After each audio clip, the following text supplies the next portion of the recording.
Download करें Amar Ujala app और पाएं खबरें लगातार। मशहूर भारतीय कलाकार अमृता शेरगिल की painting in the ladies enclosure saffron art की तरफ से नीलाम कराई गई, जिसमें इनकी पेंटिंग 37.8 करोड़ रुपए में बिकी और इसी के साथ वो दुनिया में दूसरी सबसे महंगी भारतीय कलाकृति बन गई है।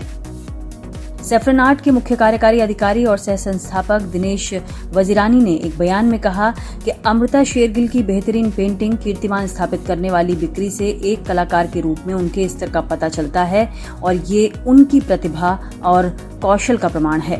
उन्होंने ये भी कहा कि इस कलाकृति में एक कलाकार के तौर पर उनके विकास की झलक दिखाई देती है और ये कलाकार के रूप में कई सालों की गई तपस्या की परिणति है।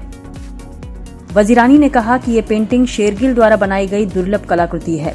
वहीं कलाकार वीएस गायतोंडे के द्वारा बनाई गई 1961 की पेंटिंग भी 39.98 करोड़ रुपए में बिकी थी। ये कलाकृति वैश्विक स्तर पर अब तक की सबसे महंगी भारतीय कलाकृति है। जब अमृता शेरगिल भारत वापस आईं, तो इसके कुछ सालों बाद उनके द्वारा 1938 में ऑयल ऑन कैनवस पर बनाई गई पेंटिंग ने भी एक वैश्विक कीर्तिमान स्थापित किया। शादी के बाद वो गोरखपुर के अपने पुश्तैनी घर में बस गई थीं। ये पेंटिंग उन्होंने अपने पुश्तैनी घर गोरखपुर में ही बनाई थी। इस पेंटिंग में दरअसल खेत में कुछ महिलाओं को दर्शाया गया है।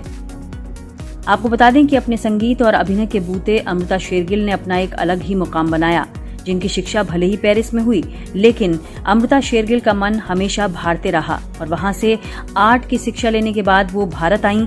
मात्र 22 साल की उम्र में ही अमृता एक तकनीकी तौर पर भी कलाकार बन चुकी थीं। जब 1941 में अमृता अपने पति के साथ लाहौर गईं, लेकिन अपनी एकल प्रदर्शनी से पहले ही अचानक बहुत बीमार होने से ये प्रतिभावान कलाकार मात्र 28 साल की उम्र में दुनिया से चली गईं। भारतीय पुरातात्विक सर्वेक्षण ने अमृता शेरगिल को भारत के 9 सर्वश्रेष्ठ कलाकारों में शामिल किया है। Video desk, amarujala.com।